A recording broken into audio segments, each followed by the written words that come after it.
How to list products on Facebook Marketplace. Hello everyone, welcome to this channel. I'm here to help you out today. So without any delay, let's get started.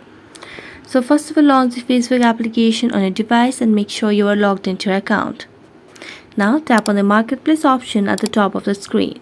Here, simply tap on the sale option, and as you tap on sale, you can now just tap on any of the items, vehicles or homes for sale or rent. So I'm going to tap on items. And what you can simply do is tap on add photos and simply select your picture over here. Then tap on the title. So you can simply write the title. You can add the price. So let me just add the price. You can add the category as well.